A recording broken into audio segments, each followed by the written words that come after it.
பின்வருவனவற்றில் செல் நுண்ணுறுப்பாக பட்டியலிடப்பட்டுள்ளது எது? A. Cell சுவர், செல் வால். பி. பிளாஸ்மா சவ்வு, plasma membrane. C. Mitochondria, mitochondria. D. Cytosol, cytosol. சரியான பதில் சி. Mitochondria, mitochondria. சரியான விடை சி. சோகஸ்மெலி. மைட்டோகாண்ட்ரியா என்பது செல்லின் ஆற்றல் மையம் என்று அழைக்கப்படும் ஒரு முக்கிய நுண்ணுறுப்பாகும். இது செல்லுக்கு தேவையான ஏடிபி, ஏடிபி ஆற்றலை உற்பத்தி செய்கிறது. பல் சிதைவு ஏற்படுவதை எது தடுக்கக்கூடும்? ஏ. அதிக சர்க்கரை உணவுகளை உட்கொள்வது. பி. அதிக பால் குடிப்பது. சி. அமில பொருட்களை தவிர்ப்பது. டி. குறைவாக பல் துலக்குவது. சரியான பதில் சி. அமில பொருட்களை தவிர்ப்பது. சரியான விடை அமில பொருட்கள் பற்களின் எனாமல் பகுதியை அரித்து பல் சிதைவை ஏற்படுத்துகின்றன, எனவே அவற்றை தவிர்ப்பது பற்களை பாதுகாக்கும். வாயில் உள்ள பாக்டீரியாக்கள் சர்க்கரையை சிதைத்து அமிலத்தை உருவாக்குவதை தடுப்பதும் அவசியம். மனிதர்களில் ஒலியை உற்பத்தி செய்வது எது? ஏ. குரல் பெட்டி, தி வாய்ஸ் பாக்ஸ். பி. நுரையீரல், தி லங்ஸ். சி. நாக்கு, தி டங். டி. வயிறு, தி ஸ்டமக். சரியான பதில் ஏ. குரல் பெட்டி, தி வாய்ஸ் பாக்ஸ். சரியான விடை மனிதர்களில் குரல்வளை அல்லது குரல் பெட்டி, லாரிங்ஸ் ஒலியை உருவாக்குகிறது. இதில் உள்ள குரல் நாண்கள் அதிர்வடைவதன் மூலம் நாம் பேசும் ஒலி உருவாகிறது. தவறான விடைகள் பி.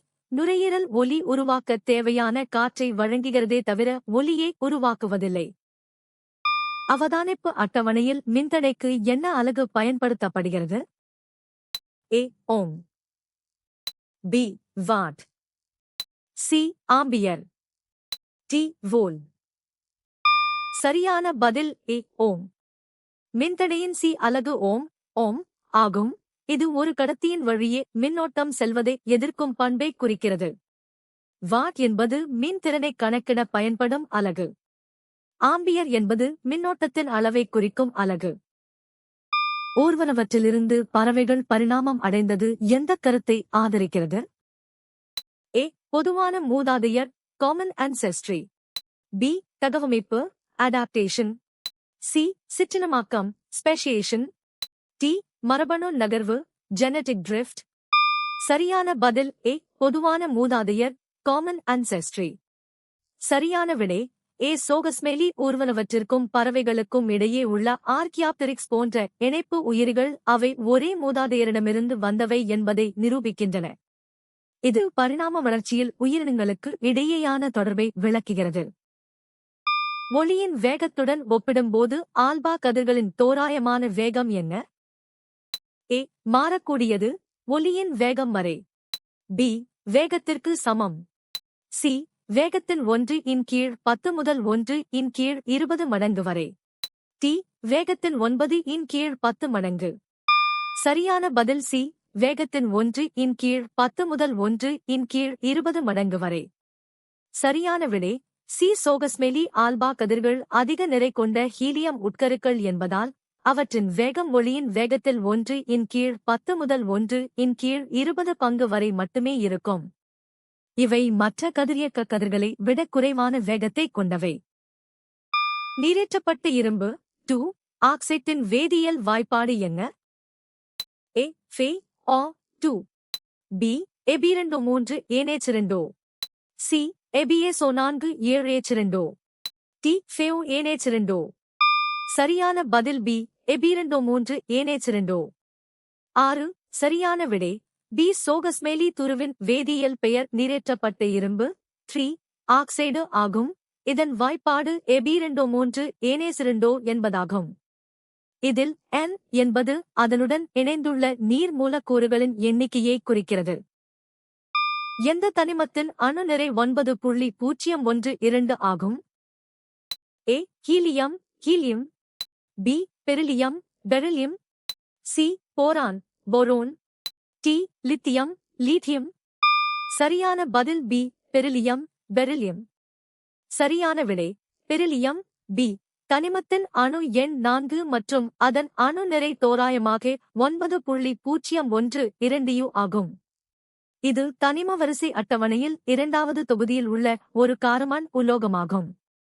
தவறான விடைகள். ஹீலியம் தனிமத்தின் அணு நிறை தோராயமாக 4.002 ஆகும்.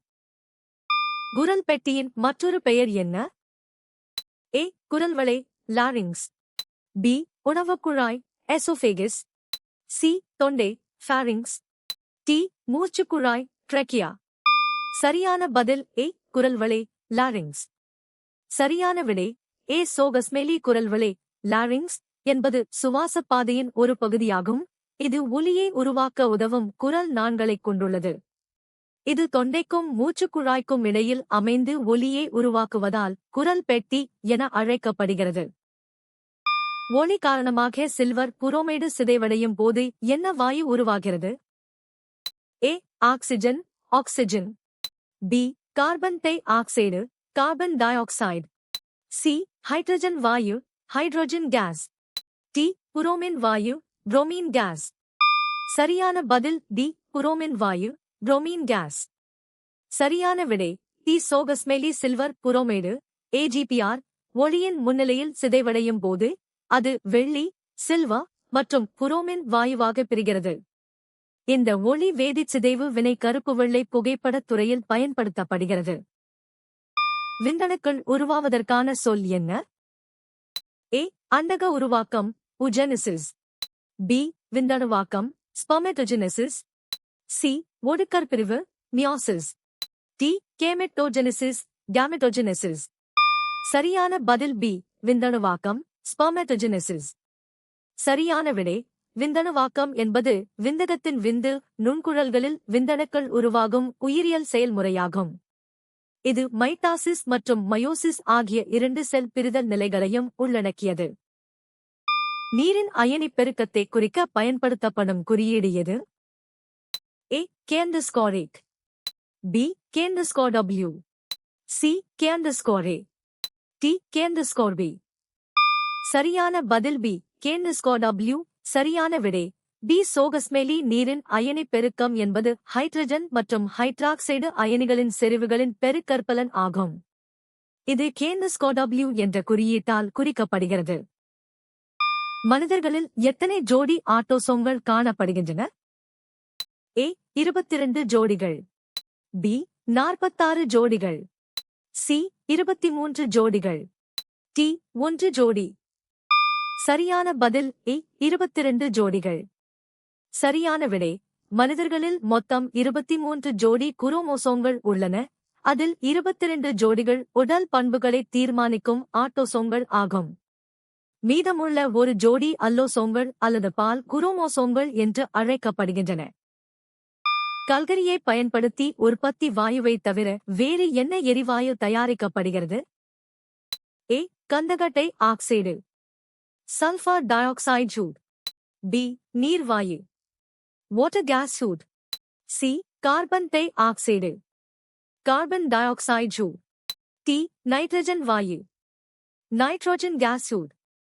சரியான பதில் பி. நீர்வாயு வாட்டர் கேஸ் சூட். கேள்வி 4 விளக்கம். செஞ்சூட்ட நிலையில் உள்ள கல்கரியின் மீது நீராவியைச் செலுத்தும் போது நீர்வாயு வாட்டர் கேஸ் உருவாகிறது. இது கார்பன் மோனாக்சைடு மற்றும் ஹைட்ரஜன் வாயுக்களின் கலவையாகும். மற்ற விடைகள். கந்தக டை ஆக்சைடு கந்தகத்தை எரிப்பதால் கிடைக்கிறது.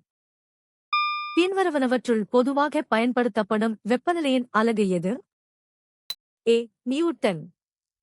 B. Degree Celsius. C. Pascal. D. Watt. சரியான பதில் பி. Degree Celsius. 2. அன்றாட வாழ்விலும் அறிவியல் சோதனைகளிலும் வெப்பநிலையை அளவிட பொதுவாக டிகிரி செல்சியஸ் சி பயன்படுத்தப்படுகிறது. வெப்பநிலையின் சி அலகு கெல்வின் என்றாலும் நடைமுறை பயன்பாட்டில் செல்சியஸ் முதன்மையாக உள்ளது. மற்றவை. ஏ. நியூட்டன் என்பது விசையின் அலகு. எந்த வகையான பிம்பத்தை திரையில் உருவாக்க முடியும்? ஏ. சிறிய பிம்பம். பி. நேரான பிம்பம். சி. மெய் பிம்பம். டி. மாய பிம்பம். சரியான பதில் சி. மெய் பிம்பம். ஒளிக்கதிர்கள் உண்மையில் சந்திக்கும் போது உருவாகும் மெய் பிம்பங்களை மட்டுமே திரையில் பிடிக்க முடியும். சிறிய பிம்பம் என்பது பிம்பத்தின் அளவை குறிக்கிறதே தவிர திரையில் தோன்றுவதை குறிக்காது. மெண்டல் தனது சோதனைகளை மடாலயத்தில் நடத்திய காலகட்டம் எது? ஏ 1856 முதல் 1863 வரை. பி 1854 முதல் 1861 வரை. சி 1860 முதல் 1867 வரை. டி 1850 முதல் 1857 வரை. சரியான பதில் ஏ 1856 முதல் 1863 வரை. சரியான விடை ஏ. சோகஸ்மெலி கிரிகோர் மெண்டல் 1856 முதல் 1863 வரை சுமார் 7 ஆண்டுகள் பட்டாணிச் செடிகளில் தனது புகழ்பெற்ற மரபியல் சோதனைகளை மேற்கொண்டார்.